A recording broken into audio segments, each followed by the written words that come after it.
to talk about some ideas, not actual fleshed out ideas, but ideas nonetheless, for interoperable self-updating PDF documents. So, by the way, the picture you see over there, that's an AI's conception of what a self-updating document is. Apparently it looks like that. Don't ask. Right, so who am I? I've been around in the open source PDF space for a couple of years, and I've been around in well, the standards community surrounding PDF also for about the same time. And yeah, I like working on standards, I like working on cryptography, but this is just fun. So I thought we could end on a more informal note. I'm just gonna, well, think out loud for about half an hour, say, and we'll see where we end up. Right, so the plan for the talk. So why would we even care about PDF documents being able to update themselves? Why is this something we should care about? What should we watch out for? Because yeah, obviously there are going to be pitfalls, that's for sure. What current technology or current features in the spec can we use? And then maybe some concrete implementation ideas so that we can actually have something concrete to chew on. But that's the roadmap for today. Right, so let's begin with some motivation, some whys and also why nots. As we all know, at least the people in this room definitely do, your typical PDF file is a mostly static document. I mean, that's a good thing in the vast majority of the cases. But there is, well, some demand from people that are more familiar with working with web technology. One of the major differences, one of many, between PDF documents on one hand and web pages on the other hand, is that for people browsing the web, well, the information they see is always up to date. With PDF documents, it's usually not the case, depending, of course, on how they are passed around, but nonetheless, there is no mechanism in well, PDF, in the PDF ecosystem that does this in a somehow canonical way. And there are cases where being able to, quote-unquote, push updates to PDFs out there is something that sounds pretty convenient, right? So you could use that to distribute new versions of publicly available documents, say like a policy document that you update once every 6 months. And well, whenever you update it, you push the new version out to everyone that has it in some to-be-defined manner. Or maybe you want to correct a typo that you made in an email attachment that you sent out 5 minutes ago, and of course you only notice the typo after the email already went out. Maybe, well, sharing things like form inputs, digital signatures that you add to files, passing those things around as updates also sounds kind of convenient. And maybe there are a bunch of other things that I didn't think of. I'm sure there are. But yeah. So the very vague question that I was thinking about when I well submitted this topic was what is there that we can do in this space? So is there anything, yeah, that could reasonably be made interoperable if we really wanted to? So yeah, the obvious question is, why would you even do this? Isn't this a terribly stupid idea? Maybe. But yeah, there are a number of obvious objections that I put on the slide. There are probably even more, but well, let's start with let's get the most obvious ones out of the way, right? So yeah, PDF has kind of the status of a formative record, so that sounds as odds with this entire setup, right? Yeah, it's true. Then yeah, security. Whenever you update things automatically, then yeah, that creates another vector. That's of course also something we need to worry about. Then the whole interoperability question, right? How do you even begin making this an interoperable process that is somehow vendor independent? It's also not obvious. And then other than the distribution, there is also the issue of making sure that your updates are applied in a uniform, interoperable manner. It's also not obvious. And yeah, what is probably true is that all of this is pretty complicated, and I'm not sure whether it's worth the effort of going through it, but that didn't stop me from, well, having some fun with the idea, at least. I don't think it's totally ridiculous, though. So all these concerns are valid, but I believe, I have some confidence that most of them can be addressed in a fairly comprehensive manner so that we don't lose what we already have. Especially the security questions, I think they have fairly uncomplicated solutions. Well, solutions involving mostly telling implementers to do the right thing, which as we all know, it's not always easy to do, but well, I think it can be done. And I also think that from the implementation side of things, for most workflows where you would want a feature like this, you don't actually need much more than a basic file server. So the bar is not terribly high. So let's make some architectural sketches, what this might actually look like. So the basic idea is this, that an updatable PDF self-declares itself as such with a specific dictionary. I called it the auto-update dictionary. And that contains various pieces of data that you would need to make an update, right? So there is a repository URL where the updates are actually being served from. Then there is, well, what I call an addressing mode. So either you work with content-based addressing that actually just hashes the entire document, and based on that hash you retrieve the update you need. Or in some situations, I'll get to that in a moment, that might not be viable, so you work with document IDs instead. Then there is the update type. Of course, there are many ways to well, conceptualize PDF updates. You could just replace the entire file. Maybe in some cases you want to make an incremental update. Maybe you want to merge in some XFDF. Maybe you want to merge in pages from some other file. I don't know. The sky is the limit. Of course, we need to limit the number of things that we can actually support interoperably, right? But yeah, there are many patterns that are possible. So we also need a way to indicate which of those patterns we want to use. And then there is, well, the integrity settings that I'll get to in a moment that actually allow you to, well, sort of validate that the update you pull in will behave or, well, is something that's compatible with the document that you have. And the important thing is also that I've made quite a bit of effort to ensure that the repository server itself does not need to understand PDF for any of this to work. So the distribution process should be as independent as possible of the file format. And we'll get to why that is actually possible in a moment. So abstractly, this is what's going to happen. So you have an updatable PDF, and whenever you pull in an update, say, well, the user says download update or whatever, you're going to generate an update URL from the contents of the auto-update dictionary. So maybe you compute a hash, you concatenate it to the repository URL or something of that nature. Then you perform an HTTP GET request to fetch the actual update data.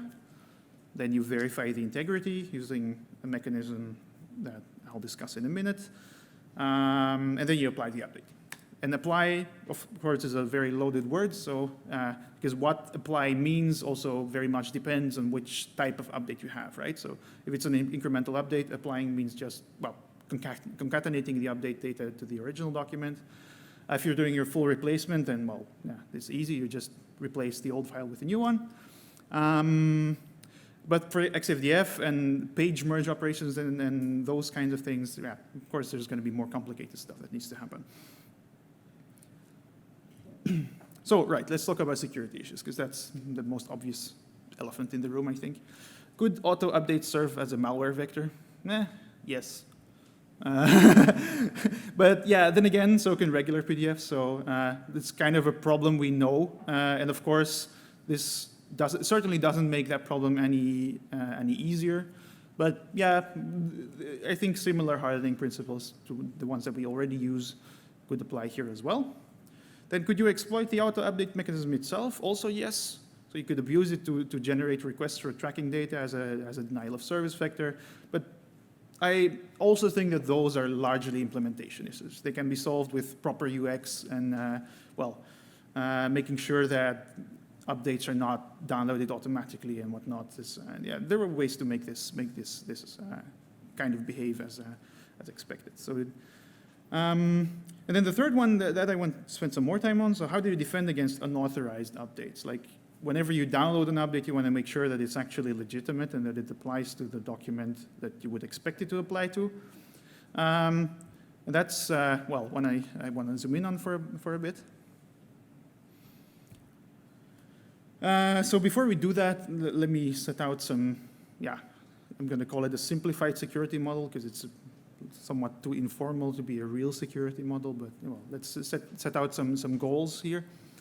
So the first observation I want to make is that the updates can only be as trusted as the document to which they apply. In other words, if the base document is compromised, whatever compromise means to you, then it's game over, right? It's garbage in, garbage out.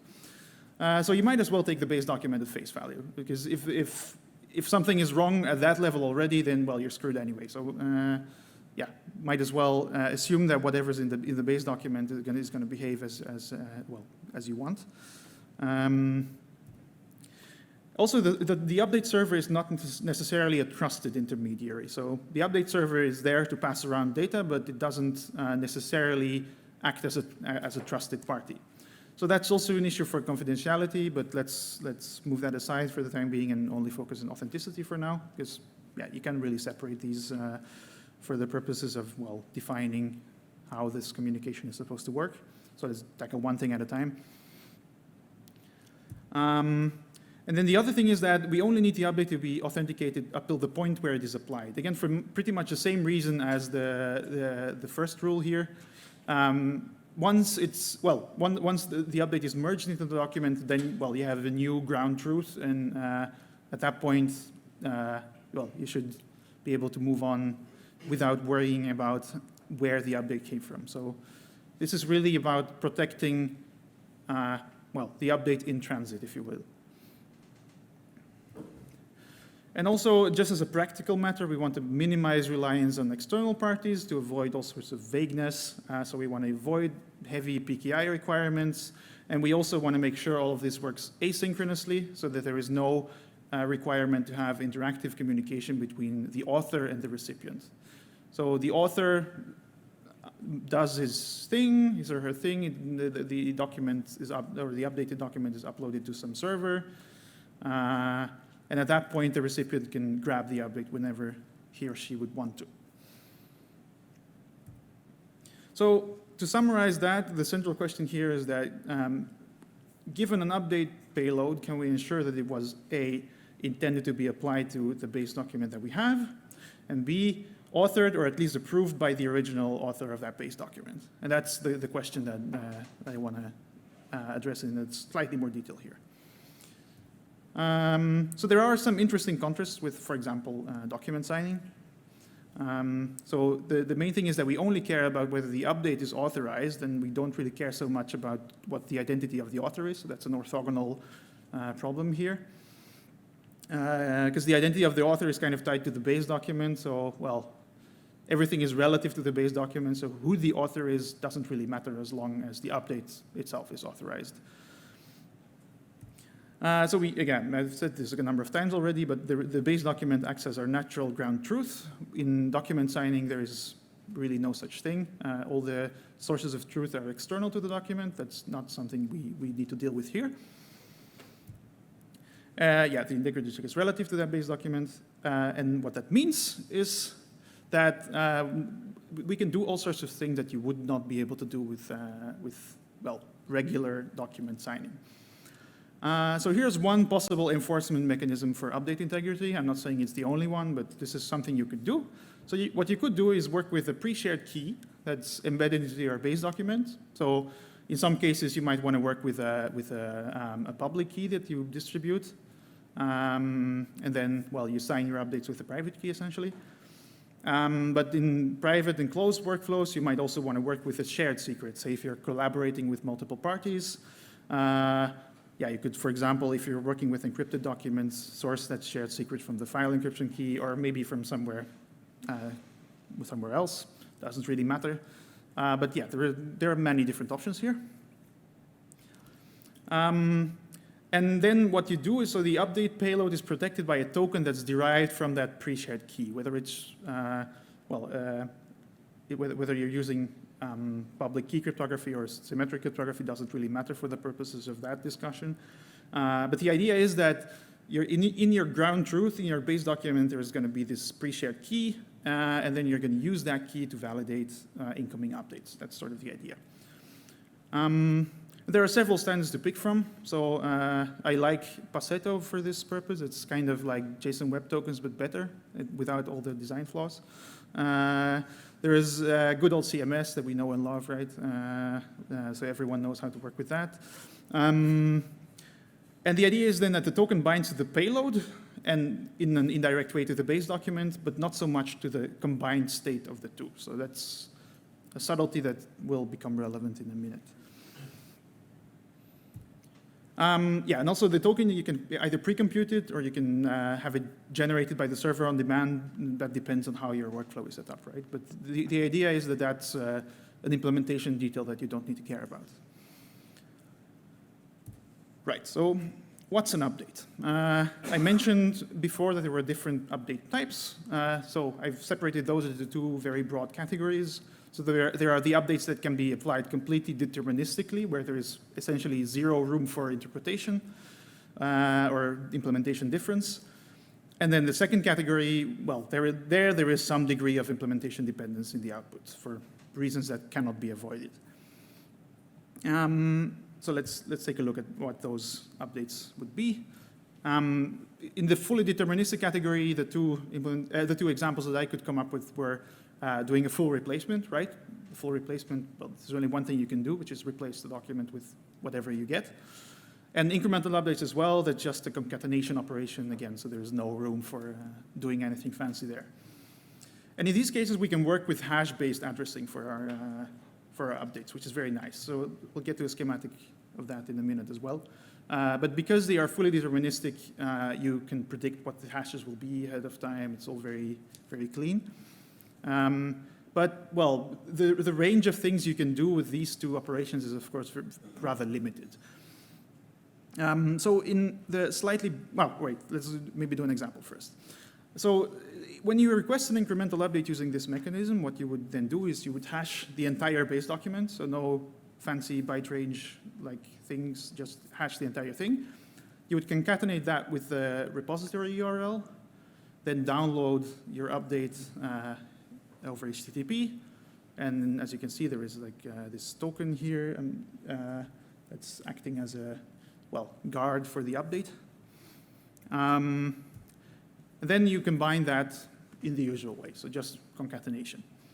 Now, if you want to fetch the next update, then what you're going to do is you're going to hash this entire thing again, and again concatenate it with the repository URL, and then, well, there is your URL for the next update.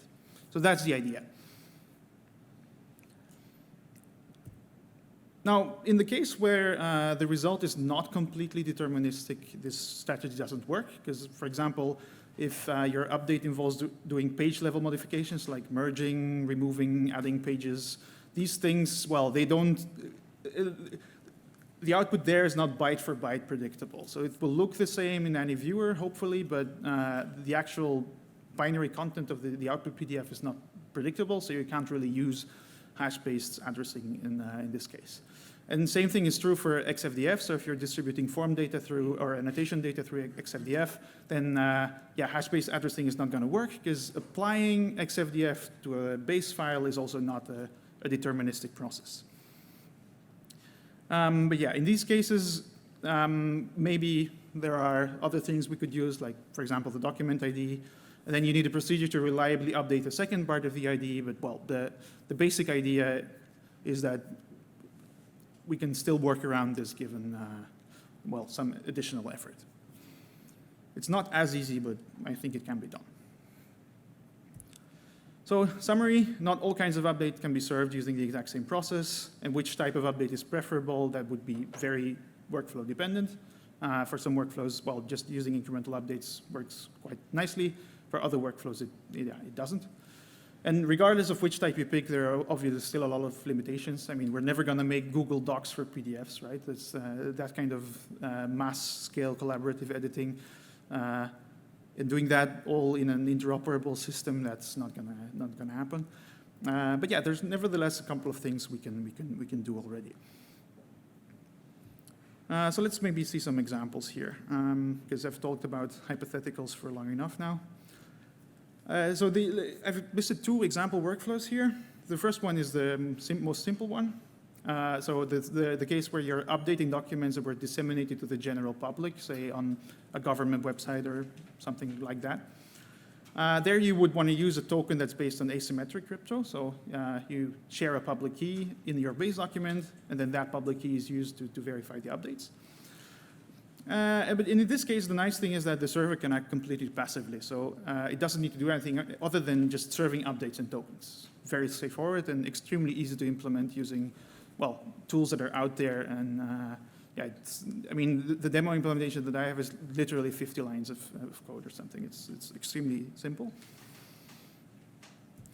Then, well, in more complex cases, say something like a multi-signer workflow where you're passing around signatures using this update mechanism. There, well, you would probably need to rely on a shared secret that all the authorized participants know to push these signatures around revision by revision. Still uses incremental updates, but in a slightly more sophisticated manner. And then the server needs to support a lot more things. So, well, you would need upload capabilities. You would need the capability to lock the file while someone else is making an update.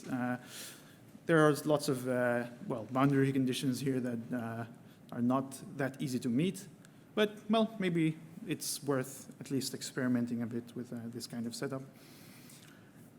Nonetheless, I have, well, prepared a demo using the, let's say, more simple approach.